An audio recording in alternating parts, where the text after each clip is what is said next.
Major funding for Hitting the Road is provided by Overstock.com. Overstock.com has launched pet adoptions. Every year, 8 million animals are placed into adoption centers across the United States. Our pet adoptions bring homeless animals all together in one place, allowing you to search using the technology that powers Overstock.com. Additional funding provided by General Atomic Sciences Education Foundation, the Calm Foundation, Delta Solutions and Strategies, Gray Line of Colorado, Northrop Grumman, and by viewers like you. Thank you.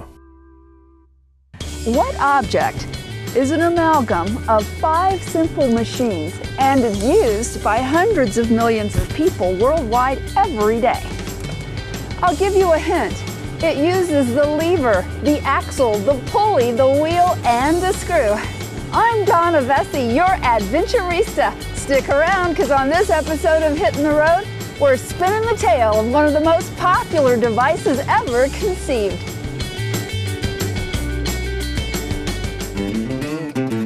I'm hitting the road again. Got adventure crawling under my skin, going places that I've never been. I'm hitting the road. I'm hitting the road again. Gonna take along all of my friends, living life like it's just no end. I'm hitting the road, feeling better since I don't know when. I'm hitting the road. I bet if we thought hard enough, we could all remember the first time we learned to ride a bike. The trepidation and the exhilaration. Davis, California has been voted the most bike-friendly city in the country. And it's also home to the U.S. Bicycling Hall of Fame, which is where we begin our journey. Over 1 out of every 5 trips in Davis involves a bicycle somehow. So whether you're going to work, you're going to school, it's not just riding a bike on the weekends when the weather's nice, it's kind of part of the community. Census figures indicate that just over 20% of trips to work in Davis are made by bicycle. The closest other city in the United States with just over 10% is Boulder, Colorado. In Davis, if you walk into a meeting with, clips around your pants to hold your cuffs out of the chains or a helmet head, nobody cares. The League of American Bicyclists were the ones who said Davis is designated as the platinum level bike-friendly community, and we were the very first at that high level. And then we've been joined by the Boulders and the Portlands of the world. I'm going to pedal into the past with David Takamoto Wirtz, Bicycle Program Coordinator for the University of California at Davis, to a time before velocipedes roamed the earth. The very first two-wheeled, human-powered device was invented by a guy by the name of Karl von Drais, who was a German, and this is around 1816, 1817, and he created a two-wheel device that looks sort of like a bicycle, but when you look at one, you see that it's missing 2 things right away. Doesn't seem to have a saddle. Yow, a bike without a seat was a little problematic. But the other thing that more critical is it doesn't have any pedals. And I think, well, how would you ride this thing? Well, it was sometimes called a swift walker or a running machine. And you would straddle the thing and push yourself along with your feet, sort of like Fred Flintstone in his car, right? Apparently, much more of a workout at that time. The history, because every bike, every racer, every development in the bike world has a story behind it. Bob Bowen, president of the U.S. Bicycling Hall of Fame, reminds me of the importance of preserving our bicycle history. If you have just a dusty bike or a jersey in a box, it doesn't mean anything to anybody. But the fact that you can look at a bike like we have here and said, that looks like the very first bike ever invented in the history of the world, that's pretty cool. And how did it come about? Taking a wheel off of a horse-drawn carriage and putting a handmade iron frame and running along because they hadn't invented pedals yet. Or, so all of those stories are interesting to me, and then the people that were involved. The U.S. Bicycling Hall of Fame is a must-see for the entire family. There are some fascinating stories that comprise the history of the bicycle. Back in the day, women, it was very scandalous for women to wear bloomers and go out and riding. And so they created these bikes called sociables where the female would ride and then they'd have a male supervisor so that they couldn't be seen alone because that was, ill repute. Did you know that Susan B. Anthony said the bicycle did more to emancipate women than anything else? At some point they realized they could lift their feet off the ground and balance. And there are stories that when people saw people doing this for the first time, they thought it was magic or black magic. It was, how can you do that? How can you balance on two skinny wheels like that? It wasn't until the 1850s, 1860s that someone, including Pierre L'Allement, who basically took the Draisine design and he attached pedals to the front wheel. So kind of like a kid's tricycle today where the pedals are right on the front wheel and that's how you make the thing go. And those were either called bone shakers, okay, for I guess obvious reason, or velocipedes. In the 1880s when people were riding the high wheel bikes, they were so prolific, they were called ordinaries. Everybody had one. It was kind of like the scooter of its day. Of course, there weren't really smooth paved roads and they're riding those things on cobblestones and people were, the term taking a header, yes, was invented from riding a high wheel bike and falling forward on your head. But what we identify as the bicycle today appeared in Coventry, England in 1885. The Coventry Rover was the first of what became known as the safety bicycle. It featured many improvements over the velocipede, primarily getting rid of the large front and smaller rear wheel in favor of the same size wheels front to back. This led to improved seat position and weight distribution and to a safer riding experience. You didn't have the inherent danger of doing what was called a header, which you could on a high wheel bike where you hit a pothole or a bump or you apply the brake a little too vigorously and you go over the top of the bike. So the safety bike, again, looking very much like a modern bike, pretty much eliminated that issue. But the problem with the safety bike was that it was not as nearly as comfortable as the high wheel bike, because the high wheel bike with that huge front wheel, as much as 54, 56 inches in diameter, it's kind of floated over the potholes and the cobblestones and all that sort of thing, whereas the small tires don't. So they didn't really catch on, what we call the hard tire safeties, until a man by the name of John Dunlop, Englishman, created the pneumatic tire, the inflatable tire. And that spelled the end of the high wheel bicycle, essentially, because now you could make a safety bike that was as comfortable, probably more comfortable than the high wheel bicycle. This is also when the chain drive that we are all familiar with today made its first appearance. The popularity of bicycles was instrumental in jump-starting our migration from public to private modes of transportation, a move that presaged the coming boom of the automobile industry. But hey, maybe that wasn't such a great thing. With the invention of the automobile, particularly the Model T in the United States, which was relatively affordable, practical, somewhat reliable, adults sort of abandoned bicycles for the motor vehicle. And in the 50s it was, let's tear up bikeways and more freeways, more cars. That's progress. The very first roads in America were paved because of bicycles. And then after that, the internal combustion engine, the automobile came along and kind of took over the roads. And ever since then, bicyclists have been kind of fighting to kind of re-establish their rights to the roads. Today, the bicycle is the principal means of transportation in many parts of the world. It's used for fitness, recreation, and even commerce. In terms of fan turnout, the Tour de France is the most popular single sporting event in the world. Bicycles have led to the creation of new businesses such as the iconic bike messenger services that are mainstays of almost every major urban economy. Additionally, they have precipitated the manufacture of specialized tools, accessories, and clothing.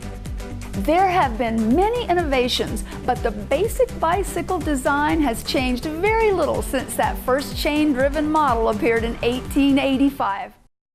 Think winter is just for skiers and snowboarders? Well, think again. Steve Kazmarek explains how bigger is actually better.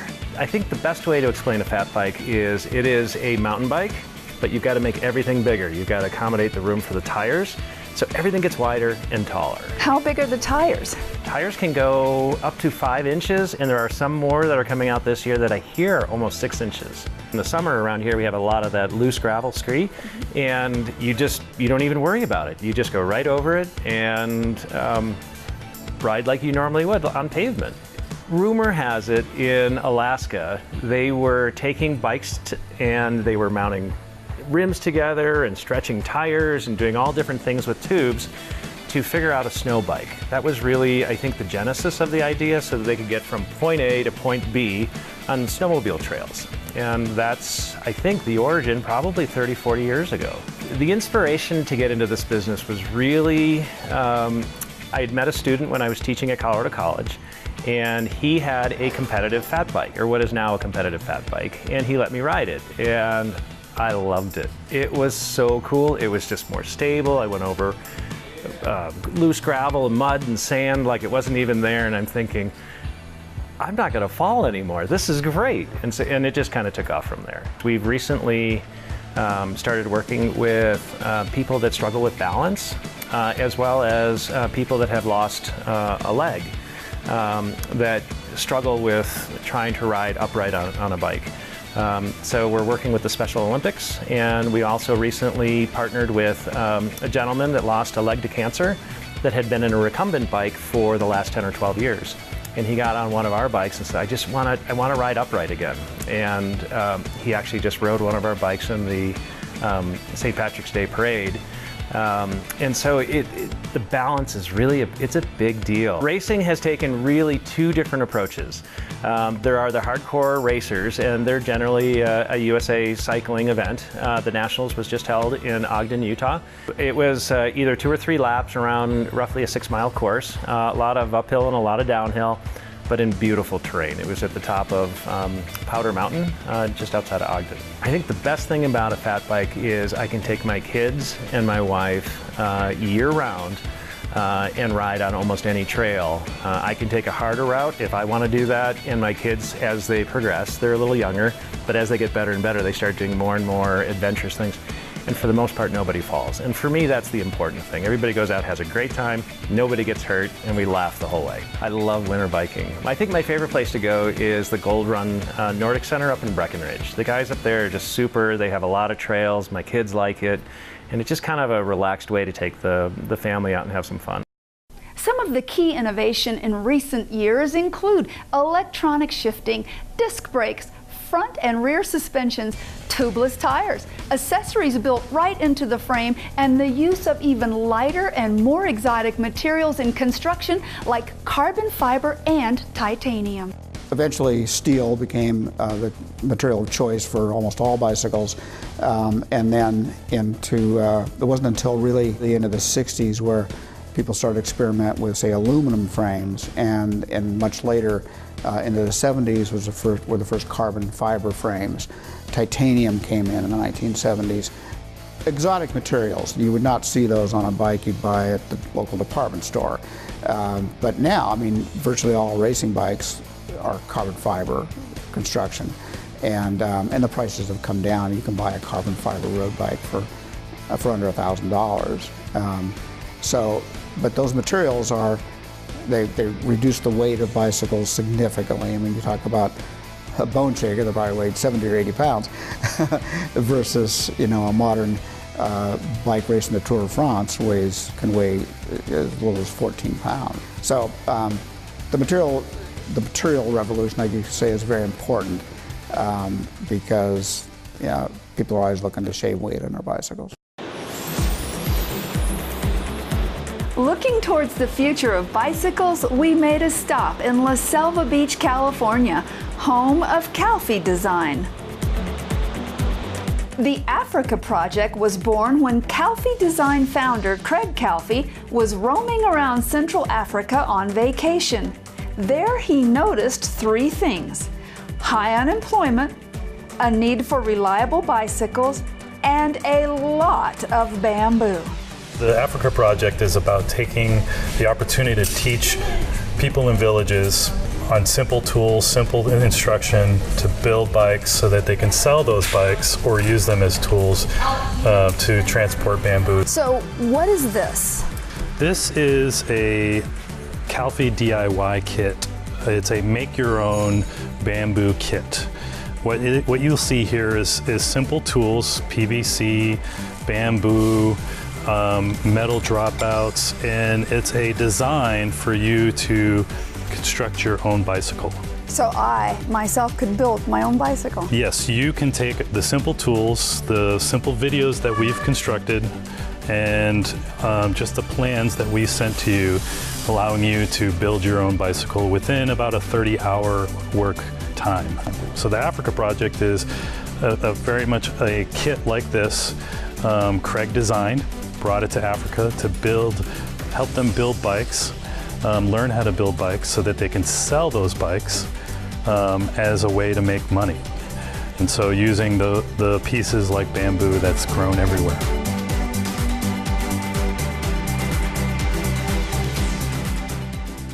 Bamboo is their resource to make money. So if you cut it down and harvest it, they're constantly planting it so that they can continue making money.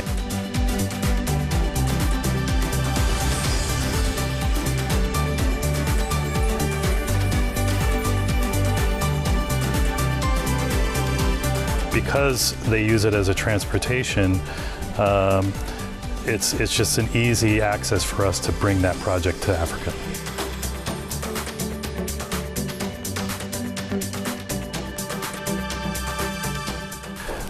If their bike doesn't last more than a couple of weeks, they're out of work.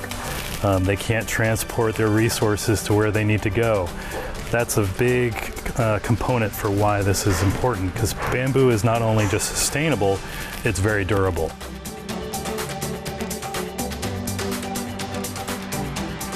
The carbon footprint for Craig Calfee has always been his idea to reduce carbon footprint. That's the other reason why we decided to use sustainable material.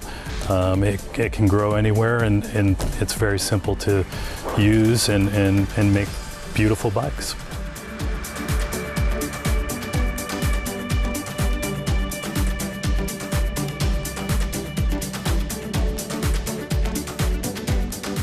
Rob Baird introduces us to another amazing project that Calfee Design is working on. It's the electric assist bike.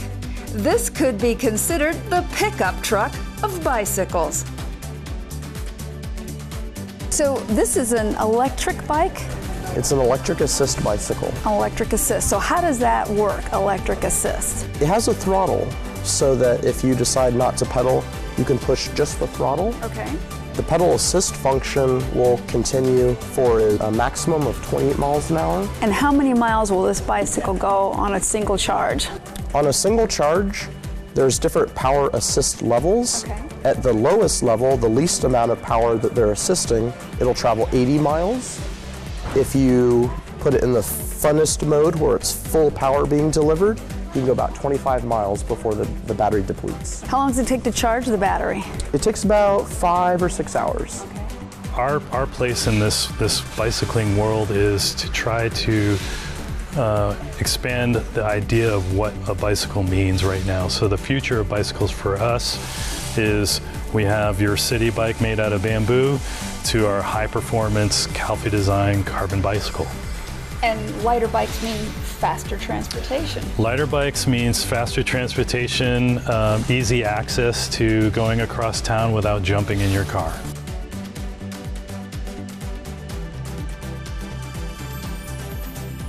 Wow, imagine a world where we're all riding bicycles. We could really reduce our carbon footprint. That's the idea. Well, we believe that from sustainable products like bamboo to our high-performance carbon fiber bicycles, we believe that bicycles and cycling is the future. Did 3 feet of snow fall overnight? No problem. Is your forecast calling for 115 degrees? No worries. Nick Ponzer, president of Criterium Bike Shop, explains that with today's technology, nothing can stop you from getting in a ride down the Champs-Élysées without ever leaving the comfort of your own home. Ultimately, virtual reality is a way of training indoors, but simulating outdoors. It's making it a more realistic version of training. So this machine is going to measure, it's going to measure your watts, your calories burned, your speed, your distance, your watts per kilogram, which is your power to weight ratio.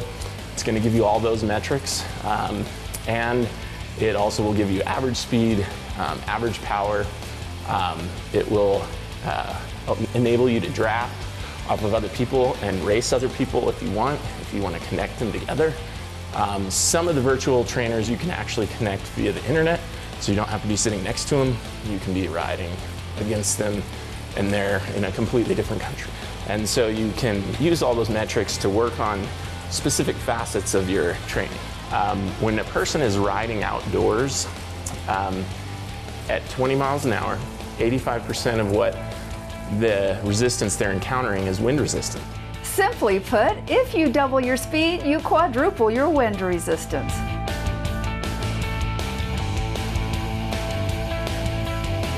Okay, so is this just for serious cyclists? Initially, that sort of was the aim of a lot of these companies, was to give serious cyclists a way to train indoors effectively. But now anyone can use it, really. My first trainer was very low tech many years ago when I was in college, and I hated it. I would just sit on there and it just was the same sort of effort level and the whole time, and it was just boring. With this, it gives you something to focus on, some stuff to interact with, and makes the time go faster for sure.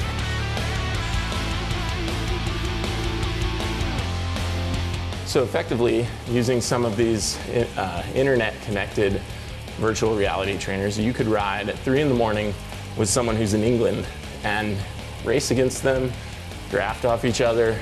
You can even send messages back and forth saying, hey, nice sprint or whatever. And really, it creates this almost worldwide community of riders who can ride together now. You know, and you may never in the past have been able to go actually ride with that person in the whole of your life, but now you can do it anytime over the internet. The thing I like best is if you are time crunched, which we all are, you can do this at midnight in your basement and still get the same sort of feeling as riding outside on a sunny day when on a day off when you've got plenty of time. You know, Einstein said that the bicycle is the most beautiful machine ever made, and I would agree with him, for sure. The basic design of the bicycle hasn't changed much since the first chain-driven model was introduced. There have, however, been countless innovations, adding to its versatility and durability, making it one of the most important inventions ever. Currently, there are over 1 billion bicycles worldwide, making it one of the most popular machines on the planet. When I was a kid, about the most extreme thing one could do on a bike was to pop a wheelie. Nowadays, the sky's the limit.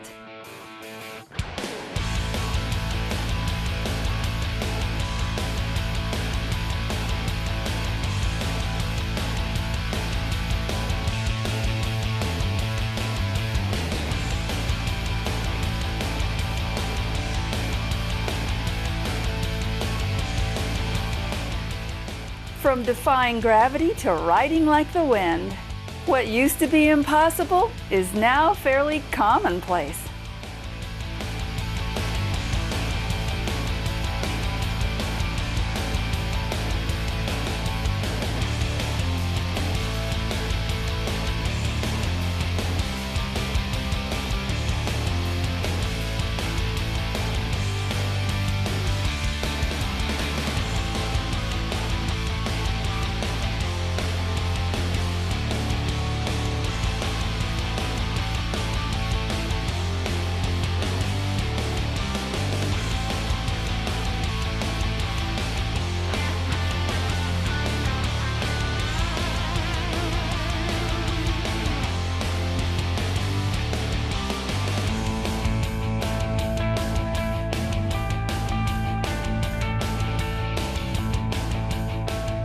You know, it's been said that you can't buy happiness, but you can buy a bicycle, and that's pretty darn close.